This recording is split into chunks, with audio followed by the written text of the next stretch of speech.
Assalamualaikum warahmatullahi wabarakatuh. Waalaikumsalam warahmatullahi wabarakatuh. Kami dari kelompok 3 akan mempresentasikan hasil diskusi kami mengenai menganalisis teks artikel ilmiah. Kami dari kelompok 3 yang beranggotakan yang pertama Vivindrianite dengan NIM 2401421022.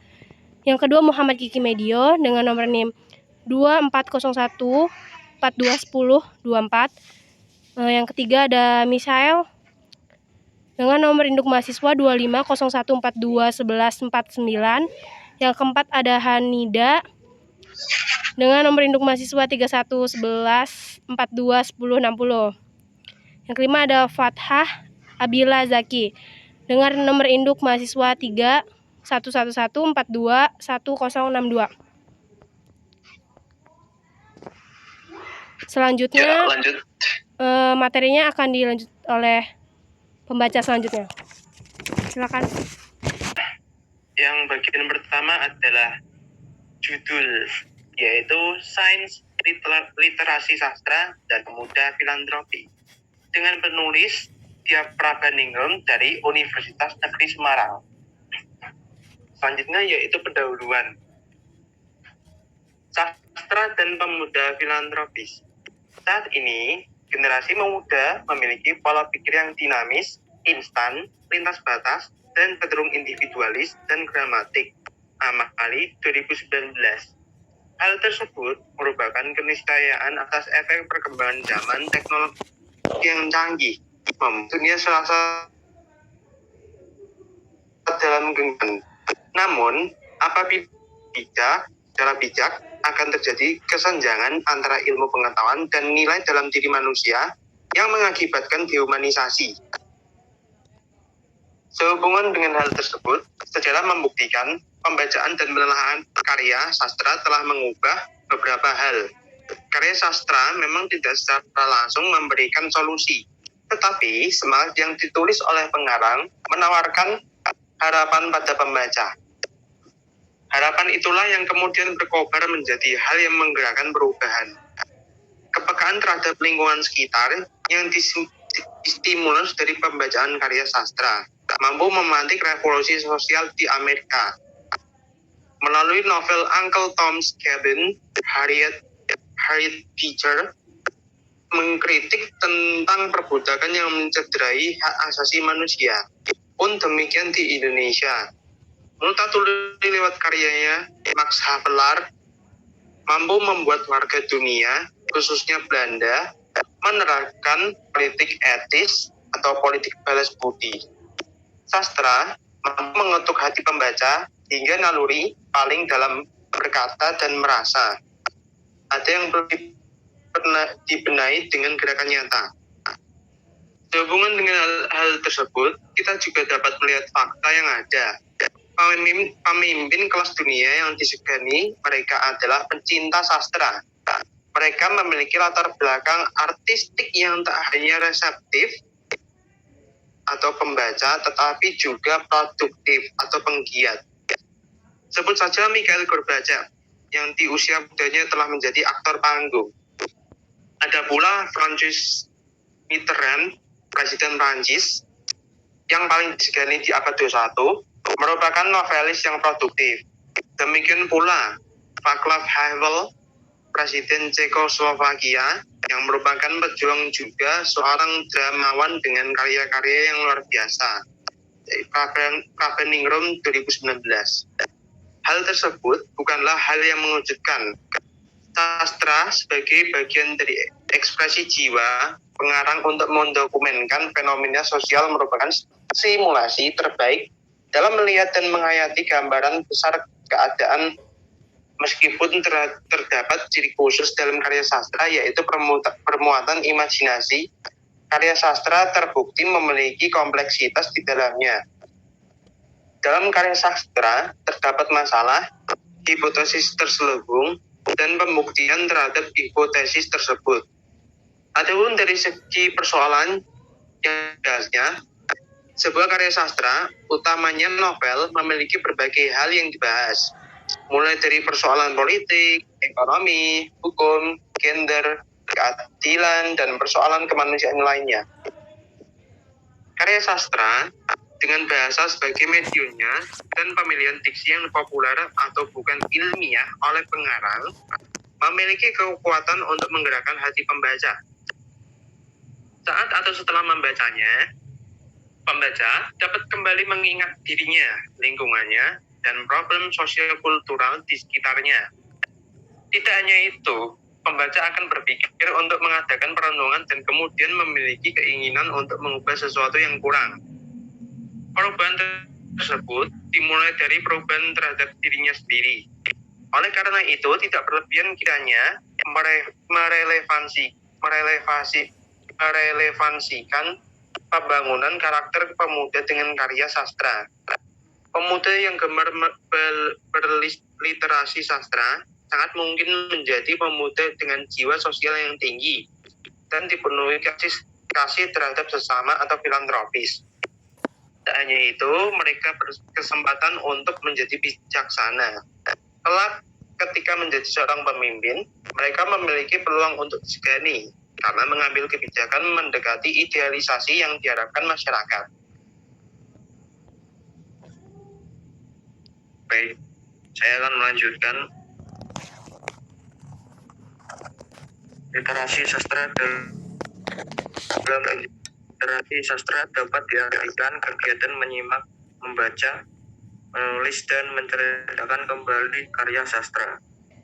Keterampilan menyimak dan membaca merupakan keterampilan pasif, sedangkan keterampilan menulis dan menceritakan kembali merupakan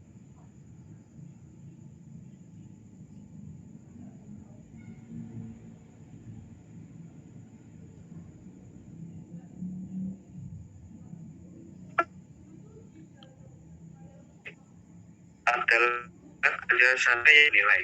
2003 meskipun diterapkan beragam dimensi perseorangan maupun dalam dimensi sosial.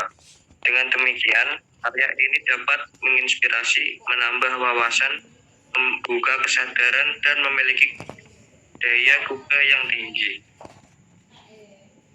Beragam jenis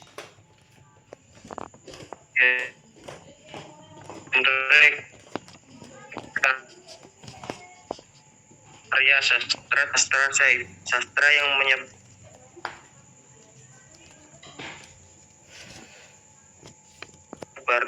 melalui media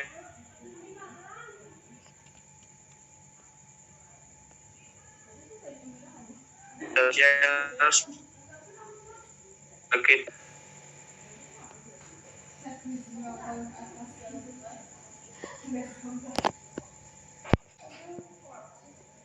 Keluar coy. Keluar gak sih? Share screen-nya. keluar. Ulang. Lanjut baca aja ya. Ya, ntar.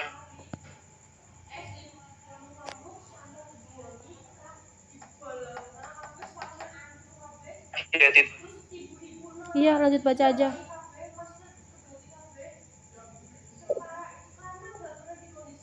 Sastra cyber yang disebarkan melalui Facebook, Twitter, WhatsApp, dan media sosial lainnya merupakan sastra yang digandrungi oleh anak muda. Sastra cyber memiliki keunggulan dari segi kebebasan ekspresif dan tematiknya. Selain itu, untuk membaca sastra ini hanya bermodalkan kuota dan memungkinkan penulisnya berinteraksi terhadap pembaca. Karya sastra sebagai abstraksi dan kristalisasi kehidupan akan mampu memberikan sentuhan pendidikan karakter secara indoktrinasi. Pembacaan maupun penulisan terhadap dapat dilakukan saat waktu luang atau dengan meluangkan waktu khusus. Pengejawawetahan norma sosial yang tergambar pada sikap tokoh memberikan kontribusi pada pembaca untuk memilah sikap yang tepat pada suatu keadaan yang relevan dengan keadaan pembaca tersebut. Sehubungan dengan hal tersebut, sebuah riset di Emory University melalui tes fMRI atau Functional Magnetic Resonance Imaging fMRI menunjukkan tanda adanya perubahan tubuh karena aktivitas tindakan yang dilakukan responden. Riset tersebut menggunakan aktivitas membaca novel. Para responden diminta melakukan tes selama 5 hari sebelum dan sewaktu membaca novel. Selama tes tersebut berlangsung, 21 responden yang diminta membaca novel Pompey karya Robert Harris menunjukkan peningkatan aktivitas otak yang sangat signifikan. Sel-sel otak menunjukkan peningkatan aktivitas ketika responden membaca novel tersebut. Ketika mereka memulai membaca bagian klimaks dalam novel tersebut, alat fMRI menunjukkan peningkatan koneksi otak paling tinggi dibandingkan saat membaca bab lain di hari-hari sebelum dan sesudahnya. Sebagian responden terus mengalami peningkatan koneksi otak hingga 5 hari setelah sesi pembaca novel. Penelitian ini menunjukkan dalam jangka pendek, membaca novel mempengaruhi bagian otak yang disebut agular virus. Dr.Sehat.com 2016. Menurut Isi dan Lam dalam Romadani dan kawan-kawan 2018 bahwa area angular virus yang terletak pada lobus parietalis merupakan area dengan fungsi metakognisi. Bagian tersebut berpengaruh pada pengolahan bahasa, angka, dan juga logika. Hal tersebut dikarenakan saat membaca novel, kita akan memproses bahasa dan memvisualisasikan tempat serta karakter. Dengan demikian, aktivitas otak meningkat dan kita menjadi lebih kreatif. Adapun pembacaan novel dalam jangka panjang akan terjadi peningkatan aktivitas sistem indera pada otak yang disebut somatosensory cortex. Sistem indera tersebut berfungsi dalam mengolah informasi dari indera tubuh. Kutip dalam Dr. Sehat 2016, dengan bagusnya perkembangan somatosensory cortex dan fungsi angular gyrus akan menjadikan pemuda mampu mengekspresikan dirinya akan menalar dengan lebih baik, termasuk di dalamnya ekspresi kepedulian yang berlandas nilai kemanusiaan.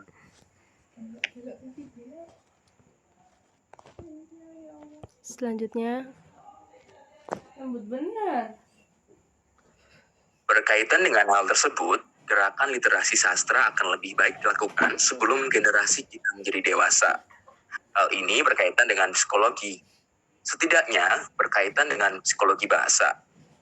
Psikologi bahasa merupakan proses mental dalam berbahasa dan memaknai bahasa yang bermuara dalam perilaku. Clark mengklasifikasi psikologi bahasa terdiri atas 3 hal: komprehensi, produksi, dan bioneurologis. Komprehensi adalah proses mental individu yang sifatnya reseptif, mendengar, melihat, dan memahami. 2. Produksi bagian dari proses mental ekspresif seperti bertutur dan menulis. 3. Bioneurologis adalah alat yang dimiliki manusia agar dapat berbahasa atau berkomunikasi, otak, dan alat-alat bicara.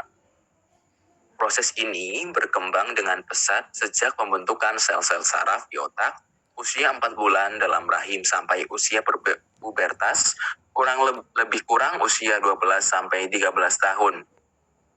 Sastra 2018. Pada usia Golden Age 0-5 dan Silver Age 6-12, otak terbelah secara sempurna, bagian kanan atau hemisfer kanan dan kiri hemisfer kiri.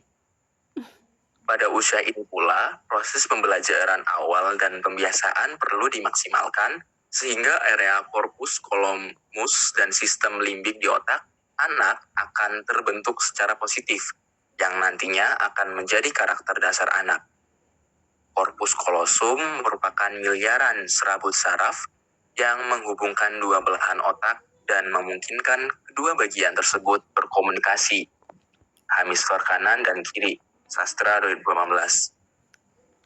Sementara itu, sistem limbik merupakan sistem pendukung pengaturan emosi, perilaku, motivasi, memori jangka panjang, dan penciuman. Sistem ini terletak pada kedua sisi otak tengah atau talamus dan di bawah otak besar atau cerebrum.